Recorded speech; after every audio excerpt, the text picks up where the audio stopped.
जय श्री कृष्णा। अध्याय 9 श्लोक 16 से आगे का वर्णन। अनुवाद। किंतु मैं ही कर्म कांड, मैं ही यज्ञ, पितरों को दिया जाने वाला तर्पण, औषधि, दिव्य, ध्वनि, मंत्र, घी, अग्नि तथा आहुति हूँ। तात्पर्य। ज्योतिष्टोम नामक वैदिक यज्ञ भी कृष्ण है।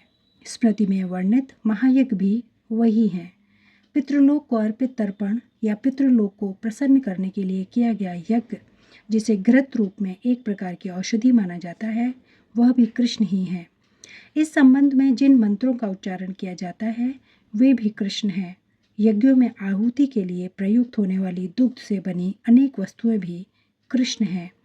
अग्नि भी कृष्ण है, क्योंकि यह अग्नि 5 तत्वों में से एक है, अतः वह कृष्ण की भिन्ना शक्ति कही जाती है। दूसरे शब्दों में वेदों के कर्मकांड भाग में प्रतिपादित वैदिक यज्ञ भी पूर्ण रूप से कृष्ण है। अथवा यह कह सकते हैं कि जो लोग कृष्ण की भक्ति में लगे हुए हैं उनके लिए यह समझना चाहिए कि उन्होंने सारे वेद यज्ञ संपन्न कर लिए हैं। श्लोक 17। अनुवाद। मैं इस ब्रह्मांड का पिता, माता, आश्रय तथा पितामह हूँ। मैं ज्ञेय, जानने योग्य, शुद्धकर्ता तथा ओंकार हूँ। मैं ऋग्वेद, सामवेद तथा यजुर्वेद भी हूँ। तात्पर्य। सारे चराचर विराट जगत की अभिव्यक्ति कृष्ण की शक्ति के विभिन्न कार्यकलापों से होती है। इस भौतिक जगत में हम विभिन्न जीवों के साथ तरह तरह के संबंध स्थापित करते हैं, जो कृष्ण की शक्ति के अतिरिक्त अन्य कुछ नहीं है। प्रकृति की सृष्टि में उनमें से कुछ हमारे माता पिता के रूप में उत्पन्न होते हैं, किंतु वे कृष्ण के अंश ही हैं। इस दृष्टि से ये जीव जो हमारे माता पिता आदि प्रतीत होते हैं, वे कृष्ण के अतिरिक्त कुछ नहीं हैं। इस श्लोक में आए धाता शब्द का अर्थ सृष्टा है। न केवल हमारे माता पिता कृष्ण के अंश रूप हैं, अपितु इसके सृष्टा, दादी तथा दादा कृष्ण है। वस्तुतः कोई भी जीव कृष्ण का अंश होने के कारण कृष्ण है। अतः सारे वेदों के लक्ष्य कृष्ण ही है। हम वेदों से जो भी जानना चाहते हैं वह कृष्ण को जानने की दिशा में होता है। जिस विषय से हमारी स्वाभाविक स्थिति शुद्ध होती है वह कृष्ण है। इसी प्रकार जो जीव वैदिक नियमों को जानने के लिए जिज्ञासु रहता है वह भी कृष्ण का अंश, अतः कृष्ण भी है। समस्त वैदिक मंत्रों में ओम शब्द, जिसे प्रणव कहा जाता है, एक दिव्य ध्वनि कंपन है और यह कृष्ण भी है। चूंकि चारों वेदों ऋग्वेद, यजुर्वेद, सामवेद तथा अथर्ववेद में प्रणव या ओंकार प्रधान है, अतः इसे कृष्ण समझना चाहिए। श्लोक 18। अनुवाद। मैं ही लक्ष्य, पालनकर्ता, स्वामी, साक्षी, धाम, शरण स्थली तथा अत्यंत प्रिय मित्र हूँ। मैं सृष्टि तथा प्रलय, सबका आधार, आश्रय तथा अविनाशी बीज भी हूँ। तात्पर्य। गति का अर्थ है गंतव्य या लक्ष्य, जहाँ हम जाना चाहते हैं, लेकिन चरम लक्ष्य तो कृष्ण है। यद्यपि लोग इसे जानते नहीं।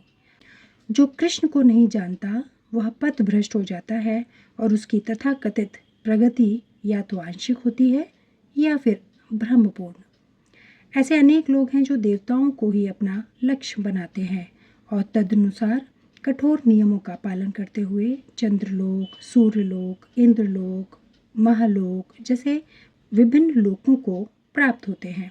तो ये सारे लोक कृष्ण की ही सृष्टि होने के कारण कृष्ण हैं और नहीं भी हैं। ऐसे लोक भी कृष्ण की शक्ति की अभिव्यक्तियों होने के कारण कृष्ण हैं, किंतु वस्तुतः वे कृष्ण की अनुभूति की दिशा में सोपान का कार्य करते हैं।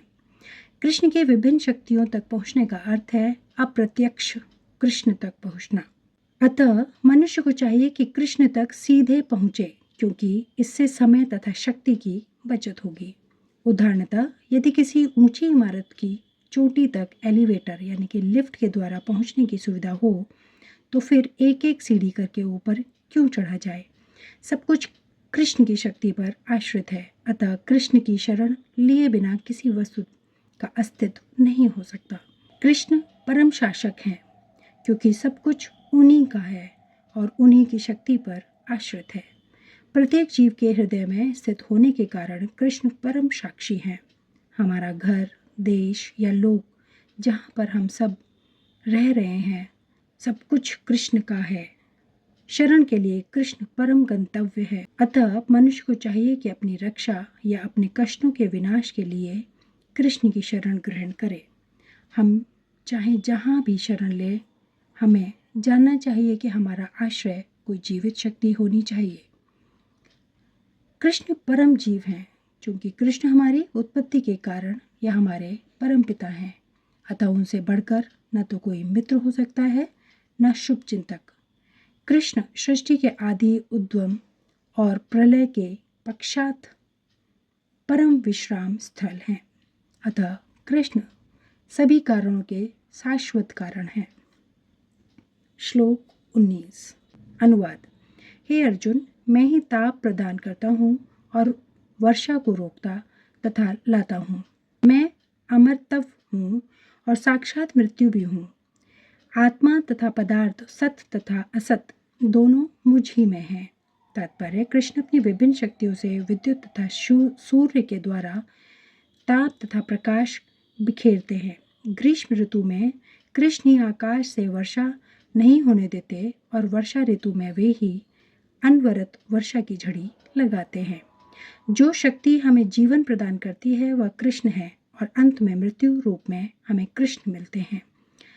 कृष्ण की इन विभिन्न शक्तियों का विश्लेषण करने पर यह निश्चित हो जाता है कि कृष्ण के लिए पदार्थ तथा आत्मा में कोई अंतर नहीं है, अथवा दूसरे शब्दों में वे पदार्थ तथा आत्मा दोनों हैं।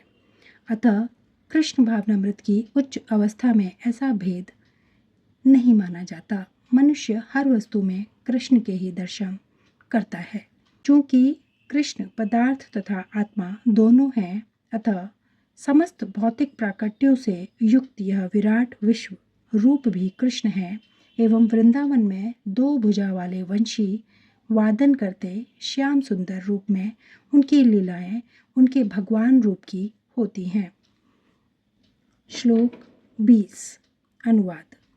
जो वेदों का अध्ययन करते तथा सोमरस का पान करते हैं, वे स्वर्ग प्राप्ति की गवेषणा करते हुए अप्रत्यक्ष रूप से मेरी पूजा करते हैं। वे पाप कर्मों से शुद्ध होकर इंद्र के पवित्र स्वर्गिक धाम में जन्म लेते हैं, जहाँ वे देवताओं का सा आनंद भोगते हैं। तात्पर्य, त्रय विद्या शब्द 3 वेदों साम, यजु तथा ऋग्वेद का सूचक है। जिस ब्राह्मण ने इन तीनों वेदों का अध्ययन किया है वह त्रिवेदी कहलाता है। जो इन तीनों वेदों से प्राप्त ज्ञान के प्रति आसक्त रहता है उसका समाज में आदर होता है। दुर्भाग्यवश वेदों के ऐसे अनेक पंडित हैं जो उनके अध्ययन के चरम लक्ष्य को नहीं समझते। इसलिए कृष्ण अपने को त्रिवेदियों के लिए परम लक्ष्य घोषित करते हैं। वास्तविक त्रिवेदी भगवान के चरण कमलों की शरण ग्रहण करते हैं और भगवान को प्रसन्न करने के लिए उनकी शुद्ध भक्ति करते हैं। भक्ति का सूत्रपात हरे कृष्ण मंत्र के कीर्तन तथा साथ साथ कृष्ण को वास्तव में समझने के प्रयास से होता है। दुर्भाग्यवश जो लोग वेदों के नाम मात्र के छात्र हैं वे इंद्र तथा चंद्र जैसे विभिन्न देवों को आहुति प्रदान करने में रुचि लेते हैं। ऐसे प्रयास से विभिन्न देवों के उपासक निश्चित रूप से प्रकृति के निम्न गुणों के कल्मश से शुद्ध हो जाते हैं। फलस्वरूप वे उच्चतर लोकों यथा महालोक, जनलोक, तपलोक आदि को प्राप्त होते हैं। एक बार इन उच्च लोकों में पहुंचकर वहां इस लोक की तुलना में लाखों गुना अच्छी तरह इंद्रियों की तुष्टि की जा सकती है। श्लोक 21 से आगे का वर्णन अगले वीडियो में। धन्यवाद। जय श्री कृष्ण।